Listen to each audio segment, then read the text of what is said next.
Mes chers amis, bien le bonjour et bienvenue à vous dans cette seconde histoire de mes propres expériences paranormales. Aujourd'hui, j'ai décidé de vous raconter une histoire qui m'est arrivée en 2020 quand une mère de famille m'a contacté parce qu'il se passait des choses chez elle qu'elle suspectait fortement d'être les ténèbres. Alors bien entendu, j'ai enquêté, etc.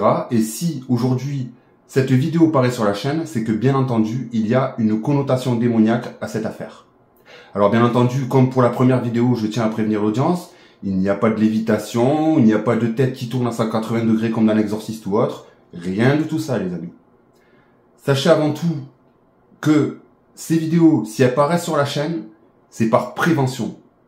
Vous me connaissez les amis, j'ai toujours été anti-acte occulte, pratique ésotérique ou autre, non pas parce que l'église nous dit de ne pas le faire, et d'ailleurs, si elle nous dit de ne pas le faire, c'est qu'il y a bien une raison. Donc l'audience doit se poser la question, pourquoi on dit aux chrétiens, ou même aux musulmans ou aux juifs, de ne pas faire ce genre de pratique? C'est parce qui a intérêt à répondre présent à ce genre de pratique? Là est la question, les amis. Avant de commencer cette histoire, je vous invite donc à vous abonner à la chaîne si ce n'est pas déjà fait, à laisser votre plus gros pouce bleu si vous aimez ce genre d'émission, à me laisser vos commentaires pour partager vos impressions sur ces histoires. Et sans plus attendre, les amis, plongeons-nous donc dans cette seconde histoire.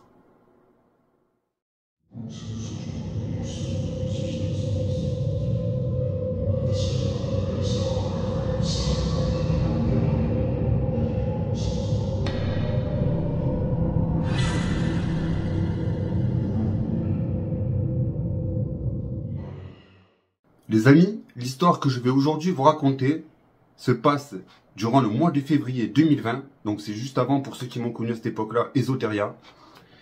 Je faisais des conférences, je donnais des conférences dans ma paroisse, dans la paroisse de la ville où j'étais en fait. Des conférences notamment en théologie et en démonologie. Et à la fin d'une de ces conférences, une mère de famille célibataire s'approche de moi en me disant « Je pense avoir besoin de votre aide, je pense que quelque chose se cache chez moi. Il se passe des choses chez moi qui sont pas très catholiques. » À ces mots, on échange nos coordonnées et je lui dis, écoutez, rappelez-moi quand on aura un petit peu plus de temps pour en discuter et quand vous aurez aussi le temps de m'en parler. Le soir venu, un coup de téléphone que je reçois, la maman qui m'appelle en panique, des phénomènes se produisent chez elle et elle commence un petit peu à me raconter son histoire. Je lui dis qu'il va falloir que je creuse un petit peu plus, que j'investigue, que j'enquête en gros, et que pour ça, j'ai besoin de venir sur place pour constater par moi-même les fameux phénomènes qu'elle me décrivait. Rendez-vous pris, le week-end suivant, en début d'après-midi, je me rends chez elle pour boire un café et pour discuter avec elle. Alors, je vais vous raconter le truc pour vous mettre un petit peu dans le contexte, pour vous immerger le plus possible dans cette histoire. Il s'agit d'une vieille maison, une vieille bâtisse en fait, pour moi qui a plus d'un siècle facilement, et qui s'étale sur 1, 2, 3 étages, 3 étages y compris le grenier, que je n'ai pas pu visiter non plus parce que, bon, mais il se passe rien dans le grenier en fait. Donc je me pointe devant sa porte d'entrée, je toque, et la dame m'ouvre la porte, donc je rentre dans la maison, elle m'invite à rentrer, je rentre dans la maison. Les amis, premier phénomène pour moi que je perçois en rentrant dans la maison, une odeur nauséabonde c'était tellement fort que c'est prenant en fait. C'est le premier truc qui frappe, c'est l'odeur. Alors, étant donné que c'est une vieille bâtisse, je me dis au départ, c'est peut-être, voilà quoi, vous savez que les vieilles bâtisses, souvent, elles ont des odeurs un peu de renfermé, de pourri, de bois pourri, etc. Et cette odeur-là n'était pas de bois pourri ou autre, c'était pas une odeur, pour moi, qui semblait normale, en fait. Je ne dis rien, je fais mine de rien, j'avance dans la maison et elle m'invite à aller dans la salle à manger. Donc, faut s'imaginer que je rentre, c'est un petit hall d'entrée avec un petit couloir. Et la première pièce sur la gauche, c'est la salle à manger où on va s'installer pour boire le café et pour qu'elle me décrive un petit peu les phénomènes dont elle est victime. Alors, en rentrant dans la pièce, bien sûr, en face de nous, nous avons un buffet avec des cadres photos, etc. À l'entrée sur la gauche, au niveau de l'angle de la pièce, une télé avec un meuble. Au milieu de la pièce, donc la salle à manger, hein, donc c'est une table à manger avec des chaises, etc. Et sur la droite, une belle cheminée, vous savez, des temps coloniaux, qui avait été refaite, avec au-dessus un cadre de la Vierge. Nous nous installons autour de la table, et elle commence donc à me décrire des phénomènes, donc des phénomènes de coups, des phénomènes de portes qui s'ouvrent, qui se ferment. En gros, tout l'attirail, on va dire, normal, Donc quand je dis normal, ça va prendre avec des pincettes, parce que c'est paranormal, hein, vous l'aurez compris, c'est surnaturel. Tout l'attirail des phénomènes paranormaux qui se produit le plus en fait. Donc les coups dans les murs, les lumières qui s'allument, qui s'éteignent, les robinets qui s'allument, qui se ferment, etc. Et dans son histoire, elle me décrit que les phénomènes, ils se produisent surtout quand sa fille adolescente de 14 ans est présente à la maison. Et à ces mots, donc dans la discussion, nous entendons un bruit qui émerge d'à côté de nous en fait. Et en tournant nos têtes, on constate que le fameux cadre de la Vierge que je vous ai parlé en début de vidéo commence à tomber dans un premier temps sur le dessus de la cheminée. Donc vous imaginez, il est suspendu comme ça au-dessus de la cheminée. Il va tomber sur la tranche en bas et puis basculer comme ça sur le sol. Donc nous nous levons, qu'est-ce qui se passe? Est-ce que c'est un phénomène? Est-ce que c'est pas un phénomène? La question se pose. Et puis la mère de famille me dit non, moi je pense que en fait, vu que c'est une vieille bâtisse, peut-être que le mur a pris du jeu et que le cadre n'était plus dans l'axe, que je l'ai pas remarqué, que c'est tombé. C'est plausible. Donc, sans rien dire, je me lève, je vais pour ramasser le cadre. Les amis, quand je retourne le cadre, je constate qu'il y a un impact, comme vous savez, quand vous roulez en voiture et que vous prenez un caillou dans le pare-brise, ça fait un trou avec un impact. Mais sauf que cet impact, les amis, il était pile poil, et écoutez bien ce que je vais vous dire, sur la tête de la Sainte Vierge. Sur la tête de la Sainte Vierge. Il faut savoir que ce cadre, en plus, il était magnifique, c'était une Vierge miraculeuse magnifique. Et donc, quand je constate que l'impact est sur la tête de la Vierge, dans ma tête, je commence à me dire, oula, ça sent pas bon cette histoire, mais je laisse rien paraître. Quand j'aide les gens, je laisse toujours rien paraître. Pourquoi ? Parce que ça peut créer encore plus de terreur, encore plus de frayeur, et que, vu que je viens dans le but d'aider une personne, ce n'est pas le but, justement, de faire encore plus peur à ces gens-là. Ils sont déjà dans une terreur énorme, ils sont en détresse sociale, et parce que le problème qu'ils ont, ils en parlent à personne, de peur d'être pris pour des fous, vous imaginez bien. Donc je fais mine de rien, et quand je ramasse le cadre, elle me dit, bah, écoutez, c'est pas la première fois que ça arrive, des objets qui tombent ou autres, j'ai quelque chose à vous montrer. Et donc, je lui emboîte le pas et elle me dirige vers sa propre chambre à coucher, où, sur sa table de chevet à côté de son lit, elle me montre une statue d'un saint. Alors, je sais plus quel saint c'est. Je sais plus si c'est Saint Antoine de Padoue ou Saint Joseph. Mais cette statue, elle a la tête coupée, nette, coupée, avec la tête posée à côté de la statue. Et la mère me décrit que, en fait, elle avait été témoin du phénomène quand la statue s'est cassée. Donc, la statue était posée à côté de son lit sur une étagère à peu près à 1,50 m du sol. Et elle aurait vu donc la statue se lever, léviter et traverser en gros la chambre et se fracasser sur le mur à côté de la porte de l'autre côté de la chambre. Au début, j'y crois pas. Je me dis qu'elle a dû tomber ou que c'est quelqu'un qui a fait exprès de la casser comme ça.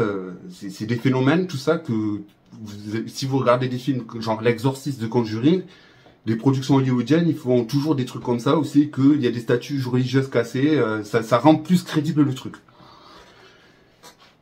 Et la mère, elle vient me faire constater effectivement que à côté de la porte, là où la statue a tapé sur le mur, il y a aussi un impact sur le mur. Donc à ces mots, je la crois en fait. Quand je vois ça de mes yeux, je la crois. Et donc, elle m'explique que les phénomènes s'intensifient quand la fille est présente, quand l'adolescente est présente. Donc, à ces mots, je lui dis, écoutez, si vous me dites ça, c'est qu'il y a un lien entre votre fille et une entité quelconque. Il est plausible qu'il y ait une entité, qu'il y ait quelque chose, c'est plausible. Et donc, dans le fil de la discussion, elle me fait comprendre effectivement qu'elle a par 2 fois entendu sa fille en pleine nuit en fait, parler pendant son sommeil une langue qu'elle ne connaissait pas. Ah bon, mais là, madame, là, c'est un peu gros quand même, là, ce que vous me racontez, non? Sur le coup, je ne l'ai pas cru, mais les amis, quand elle m'a sorti son téléphone et qu'elle m'a fait voir les images, là, intérieurement, j'ai commencé à flipper. Pour la gamine, j'ai commencé à flipper. Pour la gamine et pour la mère, d'ailleurs, et pour tout le monde. Et donc, je lui dis, écoutez, dans ce cas-là, je vais repasser parce que j'ai besoin de voir votre fille. Il faut que je parle avec votre fille parce qu'elle a dû faire quelque chose pour créer un lien. C'est obligé, il y a un lien, il y a quelque chose. Et donc, en fait, elle me dit, écoutez, ma fille va rentrer de l'école et vous allez pouvoir la voir. Donc, j'attends un peu, je passe l'après-midi avec la maman. On discute, etc. Elle me parle un petit peu qu'elle vient d'une famille croyante, que c'est quelqu'un de très pieuse, qu'elle va à la messe, etc. Qu'elle a une vie de prière, je dirais pas régulière, parce qu'elle va pas à la messe tous les dimanches non plus, mais que le soir avant de se coucher, elle demande à Dieu que tout aille bien pour elle, pour sa famille, etc. Quoi, la catholique, je dirais, lambda. Et les amis, quand la fille est rentrée, j'ai été témoin d'un autre phénomène. Ça s'est passé sous mes yeux en fait. Quand sa mère m'a présenté à sa fille en disant que j'étais là pour l'aider, eh bien les amis, je l'ai vu s'énerver contre sa mère, mais sans explication. Ouais, mais les gens, ils vont nous prendre pour des fous, pourquoi tu fais venir des gens à la maison, etc.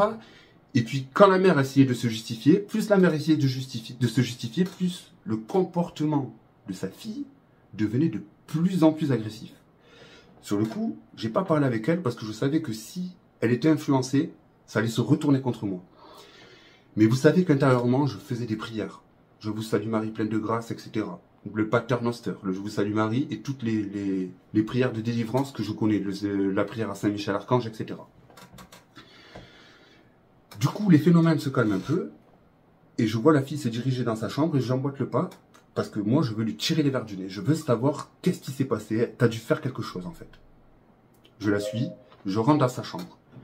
Et puis, en même temps qu'elle me racontait un petit peu sa vie, à l'école, comment ça se passe, ses copines, etc., je visite un petit peu la chambre, donc je fais le tour de sa chambre. Et vous savez, donc, entrée de sa chambre, c'était une chambre, donc la porte, elle était plus... la chambre, elle était sur le côté gauche, en fait, de la pièce, quoi. La profondeur de la pièce, elle était sur la gauche. En face, on avait une fenêtre avec son bureau, un meuble télé avec sa télé, etc. Et en m'approchant du bureau, sur le rebord de la fenêtre qui le jouxtait, en fait, je m'aperçois qu'il y a des cadavres de mouches un peu partout, qui jouent entre son bureau et le rebord de la fenêtre. Et je lui dis, écoute, je viens de faire le tour de la maison, là, la salle à manger, la chambre de ta mère, la salle de bain, etc., la chambre de ta petite sœur. Et il n'y a que dans ta chambre que je trouve des mouches, des cadavres de mouches en plus, qui plus est. Et elle me dit, ben justement, je comprends pas, effectivement, parce que les mouches, elles viennent toutes dans ma chambre. Pourtant, je n'ouvre pas la fenêtre. Il n'y a que ma mère qui ouvre la fenêtre dans sa chambre pour aérer, ou dans le salon ou autre, elle ouvre les fenêtres. Mais les mouches, elles se concentrent dans ma chambre. Intérieurement, je commence à réfléchir, à me dire, on a peut-être possiblement affaire à Belzébuth. Pourquoi Belzébuth? J'ai déduit au début que c'est Belzébuth, parce que Belzébuth est surnommé le seigneur des mouches. Et en pensant à Belzébuth, j'ai commencé vraiment, mais les amis, vraiment, à me faire caca dessus. Pour la gamine, ça devenait très dangereux. Vous savez, j'ai déjà fait une vidéo sur le cas Belzébuth, vous la retrouverez sur ma chaîne. Belzébuth est un empereur de l'enfer. C'est-à-dire, c'était, pour savoir, dans la monarchie infernale, être empereur, c'est que, en gros, il y a Satan et en dessous, il y a les empereurs. C'est-à-dire, c'est un des commandants, un des principaux commandants des légions de l'enfer, en fait.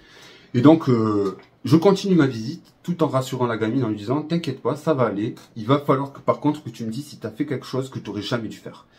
Si tu as fait des pratiques ésotériques ou occultes. Elle me dit, non, moi je fais pas de sorcellerie, je fais pas de choses comme ça. Je lui dis, tu sais, il n'y a pas besoin de faire de la sorcellerie. Est-ce que tu as déjà fait de la Ouija, tu as tiré des cartes, tu as été voir un voyant, un médium. Et donc, à ces mots, je la vois se prostrer sur son lit et commencer à pleurer, comme si je t'avais pris sur le fait, en fait. Tu vois, je t'ai pris sur le fait, je sais moi je sais que tu as fait quelque chose. Et le problème, c'est qu'elle voulait pas que sa mère le sache. Mais malheureusement, ma pauvre petite, malheureusement, tu veux pas que ta mère le sache, mais tu vois bien que ce qui se passe, ce qui est en train de se passer, ça devient de plus en plus dangereux, ça s'intensifie, et je te le dis clairement, ta mère et toi, et ta petite sœur, vous êtes en danger. Si tu me dis rien, on pourra rien faire pour éviter ça. Et donc, elle m'explique qu'effectivement, un soir, avec une amie à elle, elle aurait fait une séance de Ouija. Mais que pour elle, ça n'a pas marché parce que la goutte ne se déplaçait pas. Donc, je lui explique un petit peu que la Ouija est une pratique dangereuse et qu'il ne faut pas la faire, comme je fais à chaque vidéo que je vous poste sur ma chaîne. Vous savez très bien que ces pratiques-là, c'est interdit. Interdit. Et du coup, ce qui se passe, c'est qu'elle me raconte avoir fait cette séance de Ouija et que c'est un peu après avoir fait cette séance de Ouija que les phénomènes ont commencé et que elle-même, en fait, elle se faisait... ça devenait physique envers elle parce qu'elle avait des traces sur elle Et elle disait que c'était à sa mère, pour cacher le truc, que c'était avec ses copines, qu'elle s'était pris la tête avec ses copines. Et vu que son comportement avait changé, sa mère n'y a vu que du feu. Et donc à moi, elle m'a expliqué la vérité en disant que non, qu'elle avait été victime de vexation. Et donc là, à ces mots-là, j'ai pris conscience que ça devenait dangereux et que je ne pouvais pas les laisser comme ça. J'ai donc décidé de prendre mon téléphone, je suis ressorti de la maison, j'ai pris mon téléphone, j'ai appelé Père Mathieu. Père Mathieu est venu dans les 10 minutes qui ont suivi, quand il a compris que c'était qu'une gamine était en danger, il a fait ni deux, il a tout laissé tomber, il a dit écoute, j'étais en office mais je laisse tout tomber. Il est venu me voir. On est arrivé devant la maison, il est rentré dans la maison, et quand il est ressorti, à la tête qu'il a fait, il a compris de suite qu'effectivement, il y avait quelque chose, il y avait une présence démoniaque dans la maison. Il est donc venu me voir, on s'est éloigné un petit peu de la mère et de la fille, et il m'a dit, Kevin, il faudrait, avant qu'on puisse adapter la bénédiction, il faudrait au moins que tu essayes de trouver, si tu peux, l'entité qui occupe les lieux, l'entité qui a choisi la gamine comme proie. J'ai donc été investigué, et selon les signes et les symboles, vous savez que moi, dans le paranormal, je regarde beaucoup ça, c'est-à-dire ça va par trois, etc. Et selon les phénomènes que la mère et que la fille m'ont décrits, pour moi, c'est mon opinion personnelle, c'était Astaroth. Astaroth, les amis, c'est quand même un prince de l'enfer, c'est quand même un démon qui est très puissant, et c'est un démon que Satan aime beaucoup envoyer à faire du mal aux gens, enfin tourmenter les âmes humaines, parce que il est réputé impassible. C'est-à-dire qu'en gros, il réussit 3 fois sur 4 à faire tomber les gens. J'ai donc dit, Père Mathieu, pour moi, il s'agit d'Astaroth. Il faut savoir que cette enquête, elle m'a duré, elle est partie sur 2-3 jours. Là, ce que je vous raconte, c'est le 2e jour. Donc, je prends contact avec le prêtre, on en discute, qu'est-ce qu'on peut faire, comment je peux l'adapter. Il me dit, écoute, moi, je ne peux rien faire d'autre que bénir la maison, bénir la gamine, on peut rien faire d'autre. Je lui ai dit, écoutez, déjà une bénédiction, je pense que ça devrait calmer les choses. Il me dit, effectivement, c'est pas non plus des phénomènes énormes, mais par contre, il va falloir que j'alerte les autorités ecclésiastiques, parce que la gamine, elle est influencée à un niveau... en gros, la mère, elle a trop attendu, en fait, avant de parler, avant de dire quelque chose. Ce qui fait que le degré en gros, le lien qu'il y avait entre le démon et la fille, il se faisait de plus en plus solide. Ce lien se faisait de plus en plus solide. Et donc, ça devenait de plus en plus dangereux. Les phénomènes devenaient de plus en plus intensifs. Ça s'intensifiait, en fait. Nous sommes retournés sur les lieux, donc, avec le prêtre, qui sort une clé de son sac. Il commence à tracer des symboles sur la porte d'entrée. Il fait sortir tout le monde de la maison au préalable, bien entendu. Et il commence à faire une grande croix ancrée sur la porte avec des petits symboles, vous savez, des sceaux chrétiens. Il prend son livre et commence donc à bénir la maison en latin. Il rentre dans la maison, il fait sa bénédiction, on attend un peu, la mère et la fille retournent dans la maison. Le soir même, la mère me rappelle en me disant, écoute, je pense, moi j'ai rien décelé d'autre, ma gamine, tout va bien, elle est dans sa piole, elle est en train de rigoler avec ses copines au téléphone. J'ai essayé un petit peu de faire des réflexions sur sa scolarité pour tâter un petit peu le terrain au niveau du comportement. Rien. La nuit passe. Et le lendemain arrive. Et le lendemain, le prêtre m'appelle en me disant, écoute, je viens de recevoir à nouveau un coup de téléphone de la mère. En gros, ça a redémarré, ça a repris de plus belle et puis ça a repris bien comme il faut, quoi. Donc là, on peut plus rien faire. Je vais devoir faire intervenir un exorciste. À ces mots, il a appelé l'exorciste et l'exorciste est intervenu.